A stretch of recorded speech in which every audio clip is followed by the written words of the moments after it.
जय माता रानी। दोस्तों 15 अक्टूबर से शारदीय नवरात्रों की शुरुआत हो चुकी है और मान्यताओं के अनुसार इन 9 दिनों में माता रानी पृथ्वी पर भ्रमण करती हैं और अपने भक्तों के घरों में पधार कर अपने भक्तों की सभी मनोकामनाओं को पूरा करती हैं। तो ऐसे में जो भी भक्त इन नवरात्रों में माता रानी की मनपसंद की ये 5 चीजें खरीद कर घर लाता है तो माता रानी प्रसन्न हो जाती हैं और उनके घरों की बागडोर अपने हाथों में ले लेती हैं, उनको धनवान बना देती हैं, उनकी सभी प्रकार की इच्छाओं को पूरा करती हैं।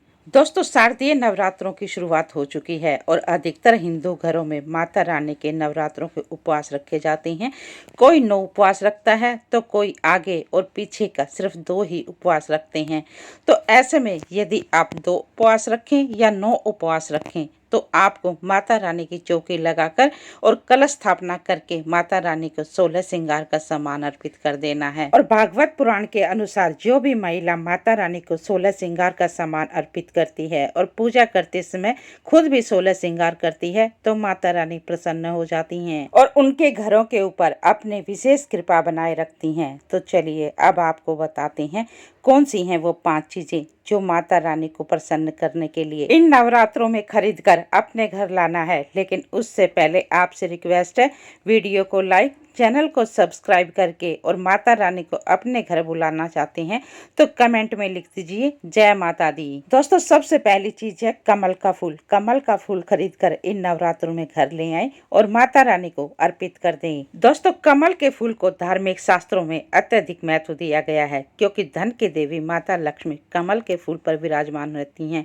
और कमल का फूल माता लक्ष्मी को बहुत प्रिय होता है। तो इन नवरात्रों में एक कमल का फूल खरीद कर माता रानी को अर्पित कर दें और यदि कमल का फूल ना मिले तो एक कमल के फूल का चित्र खरीद कर अपने घर की दक्षिण दिशा में लगा दें। माता रानी को अपने घर में आने के लिए आह्वान करें।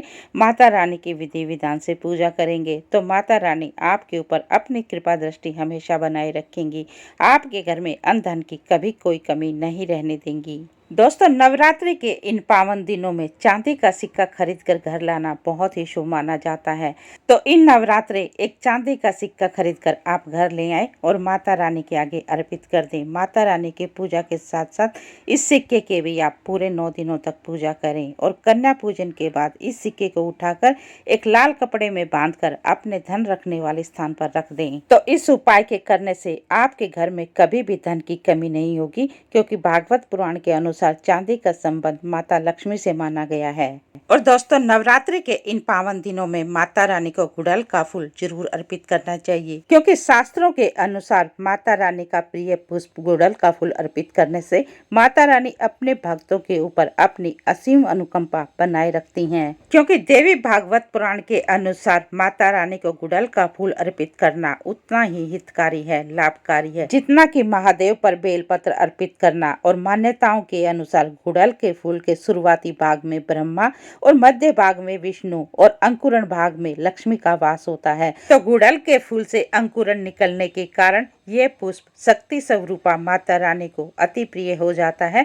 तो नवरात्रि के इन पावन दिनों में गुड़हल का फूल माता रानी को अर्पित करने से माता रानी अपनी असीम अनुकंपा अपने भक्तों के ऊपर बरसाती हैं और उनके घरों में हमेशा सुख समृद्धि और शांति को बनाए रखती हैं। और दोस्तों नवरात्रि के इन पावन दिनों में एक मोर का पंख खरीद कर घर ले आए और इसे घर के मंदिर में स्थापित कर दें क्योंकि मोर का पंख माता सरस्वती का प्रिय पंख होता है। और नवरात्रि के इन पावन दिनों में मोर का पंख खरीद कर घर में रखने से कई तरह के फायदे होते हैं। घर में सकारात्मक ऊर्जा का संचार होता है, नेगेटिविटी दूर होती है और जिनके घरों में पढ़ने वाले बच्चे होते हैं उनको नवरात्रि के दिनों में मोर का पंख खरीद कर पढ़ने वाले बच्चों के स्टडी रूम में स्थापित कर देना चाहिए, रख देना चाहिए। ऐसा करने से पढ़ने वाले बच्चों को शिक्षा के क्षेत्र में सफलता हासिल होती है। तो ये थी वो 5 चीजें जिनको इन नवरात्रि में आपने खरीद कर घर लाना है और माता रानी को अर्पित कर देना है जिससे कि माता रानी प्रसन्न होकर आपके ऊपर अपनी असीम अनुकंपा बनाए रखेंगी। तो दोस्तों इन नवरात्रि आपने माता रानी की कृपा पाने के लिए ये 5 चीजें खरीद कर घर जरूर लानी है और माता रानी को प्रसन्न करना है।